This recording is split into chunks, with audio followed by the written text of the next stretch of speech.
Unit number 3 के previous lecture में हमने इफ़ एल्स स्टेटमेंट को डिस्कस किया था। तो आज हम डिस्कस करेंगे नेस्टेड सिलेक्शन स्ट्रक्चर को। तो नेस्टेड सिलेक्शन स्ट्रक्चर भी बेसिकली हमारे पास क्या है, इफ़ एल्स स्टेटमेंट भी है। फ़र्क ये है कि हम नेस्टेड सिलेक्शन स्ट्रक्चर में हम किसी भी इफ़ स्टेटमेंट के अंदर फर्दर इफ़ और एल्स इफ़ स्टेटमेंट्स को यूज़ कर सकते हैं। तो इसको समझने के लिए हमारे पास क्या है, एक एग्जांपल है। तो हमारे पास है N electricity billing company calculates the electricity bill according to the following formula. Bill amount is equal to number of units consumed multiplied by unit price. There are two types of users, commercial and home users. For home users the unit price varies according to the following. If units if units are smaller than equal to 200, unit price is equal to 12 rupees.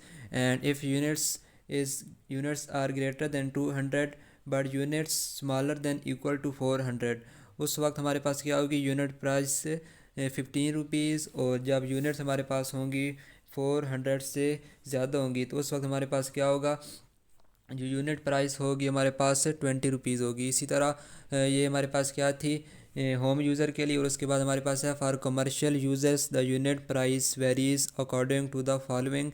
तो units if units is smaller than equal to 200, units price is equal to RS15। Home user के लिए क्या था कि जब हमारे पास units 200 या 200 से कम थी तो उस वक्त होम यूज़र के लिए यूनिट प्राइस की हमारे पास जो वैल्यू थी हमारे पास 12 रुपीज़ थी और कमर्शियल के लिए हमारे पास 15 है। इसी तरह जब यूनिट्स 200 और 400 के दरमियान होगी उस वक्त होम यूज़र के लिए हमारे पास 15 रुपीज़ हैं और कमर्शियल यूज़र के लिए वो हमारे पास यूनिट प्राइस हो जाएगी 20 रुपीज़। और जब यूनिट्स 400 से ज़्यादा हों उस वक्त हमारे पास होम यूज़र के लिए यूनिट प्राइस 20 रुपीज़ होगी और कमर्शियल यूज़र के लिए हमारे पास 24 रुपीज़। तो उसके बाद हमारे पास है write a program that takes the type of consumer and number of units consumed as input. The program then calculates and displays the electricity bill of the user. तो हमने प्रोग्राम लिखना है कि इनपुट में प्रोग्राम हमसे दो चीज़ें मांगे। एक हमारे पास मांगे यूनिट्स कंज्यूम्ड और सेकंड हमारे पास मांगे द टाइप ऑफ यूज़र के यूज़र कौन सा है, कमर्शियल यूज़र है या हमारे पास होम यूज़र है। तो उनका क्राइटेरिया उन्होंने बता दिया कि कमर्शियल के लिए क्या वैल्यूज़ हैं यूनिट प्राइस की और होम यूज़र के लिए क्या है। तो स्टार्ट करते हैं प्रोग्राम को। तो इसी तरह हमने स्टार्ट करना है hash include studio dot H.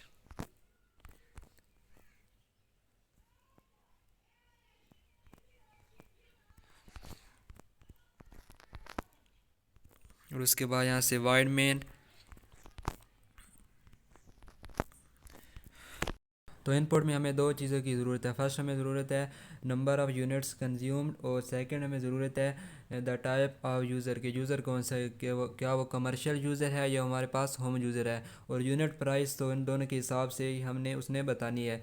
तो इनपुट में हमें दो चीज़ की ज़रूरत है तो हम इसको वहाँ यहाँ से टाइप करेंगे। तो इंटीजर और यहाँ से हमने यूनिट्स कि उसकी कितनी यूनिट्स कंज्यूम हुई हैं और सेकंड हमारे पास है अब आपने जो बिल आएगा हमारे पास वो भी किस में आएगा, इंटीजर्स में आएगा। तो आप यहाँ पे इसको भी यहाँ पे टाइप कर दें। तो यूनिट्स के बाद हमारे पास सेकंड क्या थी, यूनिट प्राइस भी क्योंकि इसने खुद ही सेलेक्ट करनी है जो हमने क्राइटेरिया बताने उसके मुताबिक। तो यूनिट्स और यूनिट्स प्राइस और उसके बाद यहाँ से बिल। तो उसके बाद यहाँ से आपने सेमी कॉलन और यहाँ से एंटर। और उसके बाद हमें ज़रूरत है यूज़र टाइप की। तो यूज़र टाइप हमारे पास क्या होगा, कैरेक्टर होगा। तो हमने यहाँ से टाइप करना है CHAR और यहाँ से यू टाइप और उसके बाद आपने यहाँ से प्रिंट एफ। तो प्रिंट एफ ने आपने यहाँ पे लिखना है एंटर। होम यूज़र के लिए आप इसमें H टाइप करेंगे और कमर्शियल यूज़र के लिए आप यहाँ से C टाइप करेंगे। तो हमने यहाँ टाइप करना है enter the H for home user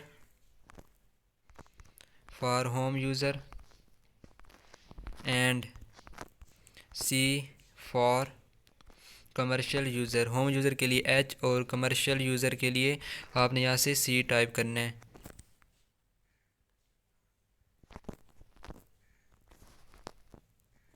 and C यहाँ से and C for commercial user. और अब हमारे पास क्या है, जो हमारे पास यूज़र टाइप है, क्योंकि वेरिएबल्स में है तो वेरिएबल्स से वैल्यूज़ लेने के लिए हमने स्कैन एफ कमांड को यूज़ करना है। तो यहाँ से स्कैन एफ कमांड में आपने यहाँ पे टाइप करना है परसेंट, ऊपर आपने एक करेक्टर यूज़ किया है तो %C यहाँ से, और उसके बाद यहाँ से कोमा, और यहाँ से and you type user type, और उसके बाद यहाँ से एंटर। और सेकंड हमारे पास क्या थी इनपुट्स में, यूनिट्स। तो यूनिट्स के लिए हमने यहाँ पे टाइप करना है printf enter the units consumed, enter the units consumed. और उसके बाद आपने यहाँ से एंटर। और ये भी क्या है हमारे पास वेरिएबल्स में, ये 200 भी हो सकती हैं, 200 से लेस भी हो सकती हैं, 200 से ज़्यादा भी हो सकती हैं, कुछ भी हो सकती हैं। तो ये हमारे पास क्या है वेरिएबल्स। तो हमने यहाँ पे स्कैन एफ कमांड, और ऊपर हमने इंटीजर को यूज़ किया, तो इंटीजर के लिए फॉर्मेट स्पेसिफायर %f, और यहाँ से कोमा, और एंड यहाँ से यूनिट्स। और उसके बाद हमने यहाँ से एंटर टाइप कर देना है। तो हमारे पास दो यहाँ से वेरिएबल्स हैं, एक यूज़र टाइप है और एक यूनिट्स हैं। तो यूनिट प्राइस हमारे पास बचती है, वो प्रोग्राम ने क्या करना है, यूज़र टाइप को देख के और यूनिट्स को देख के उसने खुद ही सिलेक्ट करनी है। तो हमारे पास बेसिकली यहाँ से सिर्फ दो ही वेरिएबल्स हैं। तो हमने यहाँ से उसके बाद आपने कंडीशन लगानी है इफ़। तो आप यहाँ से देख सकते हैं कि हमारे आपको यहाँ से टेबल शो हो रहा होगा। तो हमारे पास कमर्शियल यूज़र के लिए भी हमारे पास यहाँ पे यूनिट प्राइस लिखी हुई है, और होम यूज़र के लिए भी। तो आपने क्या करना है कि यूनिट्स जब फर्स्ट कंडीशन क्या लगानी है कि जब यूनिट्स से 200 या 2 से कम हो, तो आपने यहाँ पे कंडीशन लगानी है if units units smaller then और इक्वल टू 200। तो बेसिकली यहाँ यहीं से नेस्टेड सिलेक्शन स्ट्रक्चर्स का यहाँ से यूज़ शुरू होता है। तो आपने यहाँ से कंडीशन फर्स्ट क्या लगानी है कि यूनिट्स हमारे पास क्या हो, जब 200 हो या 200 से कम हो, उस वक्त हमारे पास क्या है, उस वक्त भी हमारे पास दो कंडीशंस बनती। तो आप यहाँ से आप देख सकते हैं कि जब यूनिट्स 200 या 200 से कम है, उस वक्त हमारे पास जो होम यूज़र है उसके लिए यूनिट प्राइस हमारे पास है 12 रुपीज़, और उस वक्त कमर्शियल यूज़र के लिए हमारे पास यूनिट प्राइस है 15 रुपीज़। तो हमने यहाँ पे दोनों कंडीशंस लगा देनी है कि अगर हमारे पास यूज़र टाइप हमारे पास क्या हो, होम यूज़र हो, मतलब एच हो, तो यूज़र टाइप हमारे पास एच हो, उस वक्त हमारे पास यूनिट प्राइस क्या होगी 12 रुपीज़। और जब हमारे पास यूज़र टाइप हो कमर्शियल यूज़र, तो उस वक्त हमारे पास से यूनिट प्राइस होगी 15 रुपीज़। तो हमने यहाँ पे ये दोनों कंडीशंस लगा देनी है। और ये 12 और 15 किस वक्त होंगी, जब हमारे पास यूनिट्स क्या हैं 200 हैं या 200 से कम है। तो हमने यहाँ पे दोबारा से इफ़ स्टेटमेंट को यूज़ करना है, और इफ़ में हमने यहाँ पे टाइप करना है user type is equal to. आपको पता है कि जब भी डबल इक्वल इसलिए लिखा कि ये वैल्यूज़ देने के लिए नहीं यूज़ होता, डबल इक्वल का मतलब ये है कि ये चेक करने के लिए यूज़ होता है, इसको क्या कहते हैं, चेक का ऑपरेटर। तो यूज़र टाइप हमारे पास अगर क्या हो, होम यूज़र हो, होम के लिए एच, तो उस वक्त हमारे पास क्या होगा, यूनिट प्राइस, उस वक्त हमारे पास क्या हो, यूनिट प्राइस की वैल्यू हमारे पास क्या होगी 12 रुपीज़। और उसके बाद हमारे पास क्या है, जब हमारे पास यूज़र टाइप हो कमर्शियल यूज़र, तो हमने यहाँ पे टाइप करना है else if user type is equal to commercial हो, तो कमर्शियल के लिए यहाँ से सी, और उस वक्त हमारे पास यूनिट प्राइस क्या होगी 15 rupees. Unit price is equal to 15। तो ये हमारे पास फर्स्ट कंडीशन थी कि जब यूनिट्स 200 या 200 से कम हो, उस वक्त हमारे पास होम यूज़र के लिए यूनिट प्राइस की वैल्यू 12 रुपीज़, और कमर्शियल यूज़र के लिए हमारे पास यूनिट प्राइस की वैल्यू 15 रुपीज़। तो सेकंड हमारे पास है जब यूनिट्स हमारे पास हो 200 से ग्रेटर हों लेकिन 400 या 400 से कम हो, उस वक्त तो हमने क्या करना है, वो सेकंड कंडीशन लगानी। तो हमने यहाँ से ये ब्रैकेट को क्लोज़ करना है, क्योंकि ये हमारे पास ये किसके साथ है, ऊपर वाली इफ़ के साथ है कि जब 200 हम यूनिट्स हमारे पास हो 200 या 200 से कम हो। तो सेकंड हमने यहाँ पे क्या कंडीशन लगानी है, ऊपर हमने यहाँ पे क्या यूज़ किया है, आप देख सकते हैं लाइन नंबर लाइन नंबर 10 में इफ़, तो इफ़ के बाद हमारे पास सेकंड क्या है, एल्स इफ़। तो हमने यहाँ से एल्स इफ़, और यूनिट्स हमारे पास क्या हैं, यूनिट्स 200 से ग्रेटर हैं। और अब हमने दो कंडीशन है यहाँ पर भी कि यूनिट्स हमारे पास 200 से ज़्यादा हों या 400 या 400 से कम हो, तो दो कंडीशन मतलब दोनों ट्रू होने चाहिए। तो हमने यहाँ से एंड ऑपरेटर का यूज़ करना है। तो एंड ऑपरेटर क्या करता है कि जब दोनों कंडीशंस ट्रू हो तब ही आंसर ट्रू होता है। तो हमने क्या करना है, यूनिट्स से greater than 200 and units smaller than equal to 400, कि जब यूनिट्स हमारे पास हों 201 से लेकर 400 तक हों, उस वक्त भी हमारे पास दो कंडीशंस हैं। कौन कौन सी, उस वक्त भी हमने फिर से वही टाइप करना है कि यूज़र टाइप अगर हमारे पास हो, आप यहाँ से टेबल से देख सकते हैं कि अगर हमारे पास यूज़र टाइप हो होम यूज़र, उस वक्त उसकी यूनिट प्राइस की वैल्यू होगी 15 और कमर्शियल के लिए उसकी वो वैल्यू होगी 20। तो हमने यहाँ पे वो दोनों टाइप कर देने। तो उसके अंदर फिर से इफ स्टेटमेंट का यूज़ करना है, और यहाँ से if user type is equal to, if user type is equal to home user के लिए एच, और उसके बाद उस वक्त हमारे पास क्या होगा, जब यूज़र टाइप हमारे पास होम होगा तो उस वक्त यूनिट प्राइस की वैल्यू अब क्या है, बढ़ गई है। तो यूनिट प्राइस की वैल्यू क्या है हमारे पास, 15 रुपीज़। और एल्स इफ़ फिर से यूज़ करना है, एल्स इफ़। तो अब हमारे पास क्या है, user type, sorry you type, if you type is equal to commercial user के लिए सी, उस वक्त हमारे पास क्या होगा, यूनिट प्राइस की value, unit price is equal to 20 rupees. तो ये हमारे पास क्या थी, सेकंड कंडीशन। फर्स्ट कंडीशन क्या थी कि जब यूनिट्स 200 या 200 से कम हो उस वक्त हमारे पास ये कंडीशंस थी। और सेकंड हमारे पास क्या है, जब यूनिट्स 200 से ज़्यादा हों या 400 या 400 से कम हो। तो थर्ड हमारे पास है कि जब यूनिट्स ग्रेटर दैन 400 हों, तो उस वक्त हमारे पास, तो उसके लिए हमने सिंपली यहाँ से ऊपर आपने लाइन नंबर 10 में देख सकते हैं इफ़ का यूज़ किया है, और उसके बाद लाइन नंबर हमारे पास 17 में इफ़ एल्स है। तो थर्ड हमारे पास होगी सिर्फ एल्स। तो एल्स में, एल्स का मतलब ये है कि जब 400 से ज़्यादा हो, तो एल्स में आपको ये बताने की ज़रूरत नहीं है कि यहाँ पे आपको यहाँ पे टाइप नहीं करना, क्योंकि इससे एरर आ सकता है। तो एल्स का मीनिंग यही होगा कि जब हमारे पास यूनिट्स 400 से ज़्यादा हों, तो उसमें भी हमारे पास फिर से दो कंडीशंस हैं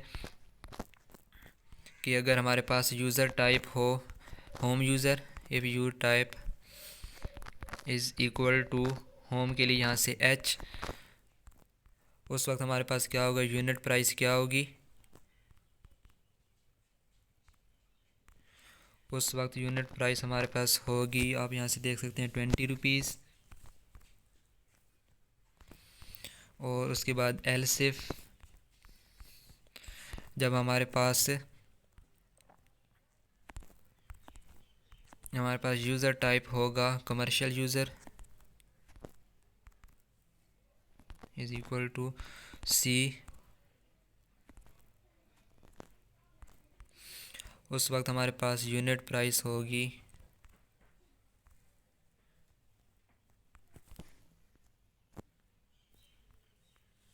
उस वक्त हमारे पास यूनिट प्राइस होगी 24 रुपीज़। तो उसके बाद आपने यहाँ से सेमी कॉलन और यहाँ से एंटर और यहाँ से ये करली ब्रैकेट को क्लोज़ करना है।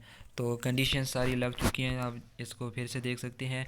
फर्स्ट हमने यूज़ किया इफ़ यूनिट से स्मॉलर देन इक्वल टू 200, उस वक्त हमारे पास फिर से दो कंडीशन है कि अगर यूज़र टाइप हमारे पास होम होगा उस वक्त यूनिट प्राइस होगी 12, और यूनिट जब हमारे पास यूज़र टाइप होगा कमर्शियल उस वक्त हमारे पास यूनिट प्राइस होगी 15। उसके बाद हमारे पास है सेकंड कंडीशन। सेकंड कंडीशन में क्या है, else if units greater than 200 and units smaller than equal to 400, फिर से हमारे पास टू कंडीशंस थी। फर्स्ट हमारे पास थी user type is equal to H, और उस वक्त यूनिट प्राइस हमारे पास थी 15 रुपीज़। और उसी के अंदर सेकंड कंडीशन है कि जब हमारे पास यूज़र टाइप होगा कमर्शियल यूज़र, उस वक्त यूनिट प्राइस की वैल्यू होगी 20 रुपीज़। थर्ड हमारे पास थी units price if units greater than 400, उस वक्त फिर से दो कंडीशन हैं। फर्स्ट हमारे पास थी user type is equal to home user, उस वक्त यूनिट प्राइस होगी 20 रुपीज़। और जब हमारे पास यूज़र टाइप होगा कमर्शियल यूज़र, उस वक्त यूनिट प्राइस की वैल्यू होगी 24 रुपीज़। तो हमने कंडीशन सारी लगा दी हैं। अब हमने यहाँ पे बिल को कैलकुलेट करने का फार्मूला टाइप करना है। तो बिल हमें पता है कि यूनिट्स बता दिया कि बिल किसके बराबर है, यूनिट्स को आपने यूनिट्स प्राइस से मल्टीप्लाई करवाना है। तो bill is equal two units multiply by unit price, और यहाँ से सेमी कॉलन और एंटर। और अब आपने बिल को प्रिंट करवाना है। तो द इलेक्ट्रिसिटी बिल इज़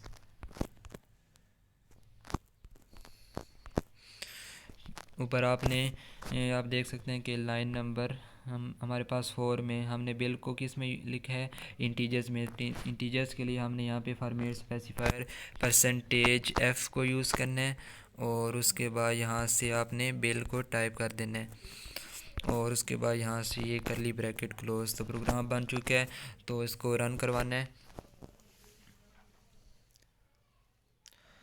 तो उसने हमसे इनिशियली मांगा है enter the H for home user and C for commercial user. तो आप जिसका भी बिल कैलकुलेट करवाना चाहते हैं आप उसके लिए यहाँ पे कुछ भी टाइप कर दें। अगर आप का यूज़र जो हमारे पास होम है तो उसके लिए हमने यहाँ से एच टाइप करना है, और उसके बाद यहाँ से एंटर। तो सेकंड उसने हमसे मांगा है एंटर द यूनिट्स कंज्यूम्ड। तो यूनिट्स कंज्यूम्ड फर्स्ट के हमारे पास है 200। तो हमें पता है कि जब हमारे पास होम यूज़र हो और यूनिट्स हमारे पास हों 200 तक हों, 200 हो या 200 से कम हो, उस वक्त यूनिट प्राइस हमारे पास क्या थी, 12 रुपीज़। तो प्रोग्राम ने क्या करना है कि यूनिट्स को यूनिट्स प्राइस से मल्टीप्लाई करवा देना है। तो ये क्या करेगा, 200 को आप देख सकते हैं, इसको जब आप रन करवाएंगे तो हमारे पास सॉरी यहाँ से कोई एरर आ चुका है। तो आई थिंक यहाँ से कोई मिस्टेक हो चुकी है। तो यहाँ से हमने जो आपने यहाँ से लाइन नंबर 9 में आप देख सकते हैं हमारे पास है scan F percent F and units. तो परसेंटेज एफ तो हम उस वक्त यूज़ करते हैं जब हम फ्लोट का यूज़ करें। तो लाइन नंबर 4 में हमने यूनिट्स के लिए इंटीजर्स का यूज़ किया है, तो हमने यहाँ से इसके लिए परसेंट डी यूज़ करना है। तो क्योंकि इंटीजर है तो इसके लिए फॉर्मेट स्पेसिफायर परसेंटेज डी ही यूज़ होता है। और इसी तरह लास्ट में हमारे पास बिल में भी हमने एफ़ को यूज़ किया, तो एफ़ की बजाय हमने यहाँ से डी का यूज़ करना है। तो अब हमने प्रोग्राम को रन करवाना है। तो प्रोग्राम हमसे मांग रहा है enter the H for home user and C for commercial user. तो आपने जिसका भी बिल कैलकुलेट करवाना है आप यहाँ पे टाइप कर दें। तो फ़र्ज़ किया हम होम यूज़र के लिए कैलकुलेट करवाना चाहते तो हमने यहाँ से एच को टाइप करना है और एंटर टाइप करना है। नेक्स्ट प्रोग्राम ने हमसे इनपुट में एक और चीज़ मांगी, हमारे पास है एंटर द यूनिट्स कंज्यूम्ड के यूनिट्स कितनी इस्तेमाल हुई हैं। तो यूनिट्स आप फ़र्ज़ की यहाँ से 200 लिख दें। तो आपको पता है कि जब हमारे पास यूनिट्स 200 या 200 से कम हो और यूज़र हमारे पास क्या हो, होम यूज़र, उस वक्त हमारे पास क्या होती है, यूनिट प्राइस 12 रुपीज़। तो प्रोग्राम ने क्या करना है, यूनिट्स प्राइस को यूनिट से मल्टीप्लाई करवाना है। तो 200 को जब आप 12 से मल्टीप्लाई करवाएंगे तो हमारे पास 400 आ जाएगा। तो इसको रन करवाएंगे तो ये हमारे पास आ जाएगा 2400 रुपीज़। तो ये हमारे पास इलेक्ट्रिसिटी का बिल कैलकुलेट हो चुका है। इसी तरह अगर आप इन यूनिट्स के लिए अगर आप कमर्शियल यूज़र का कैलकुलेट करवाना चाहते हैं तो आपने कमर्शियल के लिए यहाँ से सी को टाइप करना है, और उस वक्त यूनिट्स कंज्यूम हमारे पास बेशक वही रख लें 200। तो कमर्शियल के लिए आपको पता है कि जब 200 हमारे पास यूनिट्स हों उस वक्त यूनिट्स प्राइस की उसकी थी 15 रुपीज़। तो 15 को 200 से मल्टीप्लाई करवाएं तो हमारे पास आता है 3000। तो इसको रन करवाएंगे तो हमारे पास से 3000 आ जाएगा। तो इस तरीके से आपने बिल को कैलकुलेट करवाना है। तो इसको एक बार फिर से चेक कर लेते हैं। तो आप 400 से ग्रेटर के लिए चेक कर लें। तो आप यूज़र फ़र्ज़ किया हमारे पास है होम यूज़र है, और यूनिट्स हैं फ़र्ज़ किया 450। तो एंटर करेंगे तो हमारे पास ये बिल आ जाएगा, the electricity bill is 9,000 rupees. तो इस तरीके से आपने बिल को कैलकुलेट करवाना है। और अगर आप चाहते हैं कि आप प्रोग्राम को फिर कभी यूज़ करना चाहें तो आपने यहाँ से मेन्यू में जाना है और यहाँ से सेव एज़, तो इसको आपने यहाँ से कुछ भी इसका नाम टाइप कर दें, बिल टाइप कर दें और इसको ओके कर दें तो ये प्रोग्राम सेव हो जाएगा। तो आप फिर भी जब भी आप कभी आपका दिल करे कि मैं बिल को कैलकुलेट करना चाहता हूँ तो आपने इसी तरीके से आप क्या करेंगे, फाइल्स में जाएंगे और वहाँ से प्रोग्राम को ओपन करेंगे तो आपके पास फिर से यही प्रोग्राम शो हो जाएगा। तो आपने इसकी प्रैक्टिस करनी है।